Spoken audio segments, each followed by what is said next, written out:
દર વર્ષની જેમ આ વર્ષે પણ બ્રહ્મશક્તિ જાગૃતિ મંચ દ્વારા શહેરના વાઘોડિયા રોડ સ્થિત બરોડા પબ્લિક સ્કૂલ કેમ્પસ ખાતે રક્તદાન શિબિર રાખી સેલ તથા નાગરિક સહાયતા કેમ્પનું આયોજન કરવામાં આવ્યું હતું।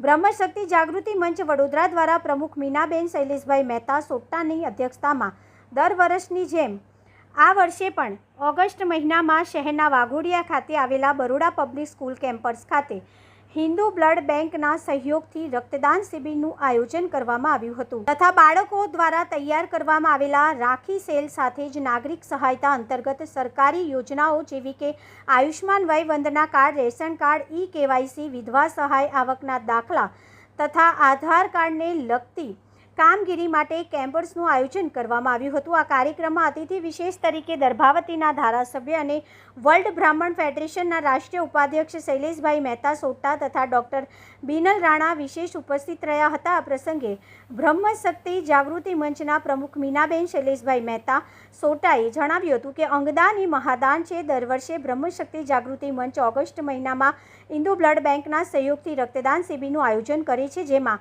150થી વધુ રક્ત યુનિટ એકત્રિત કરી દર્દીઓને નવજીવન આપવામાં આવે છે।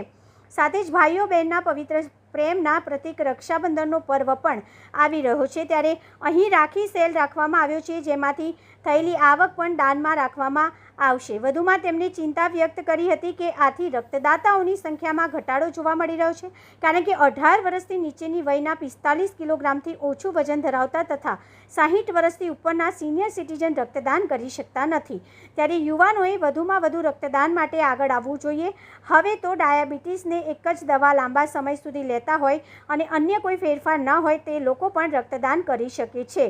બ્રહ્મશક્તિ જાગૃતિ મંચ દ્વારા વિસ્તારના નાગરિકોને સરકારી યોજનાઓના લાભ મળે તે માટે પણ આ કેમ્પસમાં સેવાઓ નિઃશુલ્ક ઉપલબ્ધ કરાવવામાં આવી છે। આજે બ્રહ્મશક્તિ જાગૃતિ મંચનો બ્લડ ડોનેશન કેમ્પ અને એની સાથે સાથે નાગરિક સહાયતા કેમ્પનું પણ આયોજન કરવામાં આવ્યું છે। સરકારી ડોક્યુમેન્ટ્સ જેના પણ વેરિફિકેશન બાકી હોય, અધૂરા હોય, એ લોકો પોતાનું કામ અહીંયા આવીને સરળતાથી પૂરું કરી શકે, સરકારી સ્કીમોનો લાભ લઈ શકે।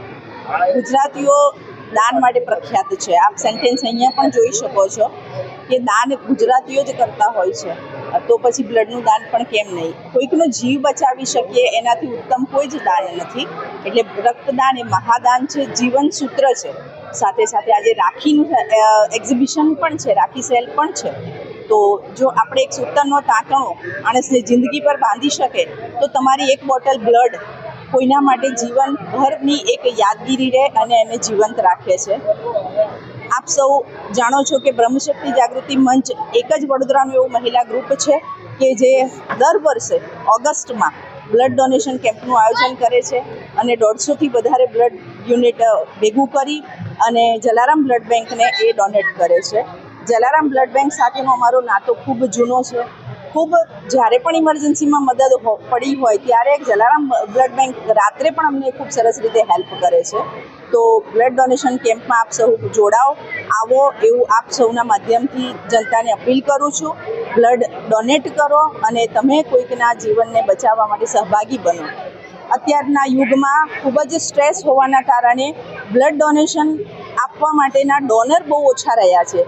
ગવર્મેન્ટની ગાઈડલાઇન મુજબ રોગી હોય બ્લડ ડોનેટ ના કરી શકે, 18 વર્ષથી નીચેના હોય એ પણ બ્લડ ડોનેટ ના કરી શકે, 60 વર્ષથી ઉપરના હોય એ પણ બ્લડ ડોનેટ નથી કરી શકતા, 45 કિલોથી ઓછું વજન હોય એ પણ બ્લડ ડોનેટ નથી કરી શકતા।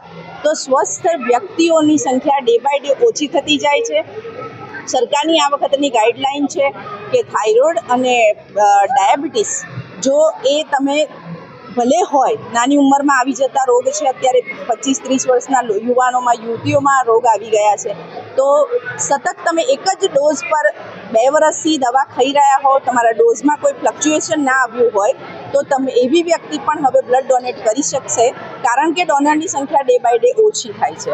તો આપ સૌને અપીલ છે, આપ સૌના આપના માધ્યમથી કે આવો અને તમે બ્લડ ડોનેટ કરો। બ્લડની એક ખૂબી છે, કુદરતનું મુક્ત દાન છે આપણને કે વર્ષમાં તમે 2 વખત કે 3 વખત ડોનેટ કરો તો તમારા શરીરમાં એની માત્રા ખૂબ ઝડપથી વધે છે અને ખૂબ શુદ્ધ લોહી આવવાથી તમે પણ નિરોગી બની શકો છો।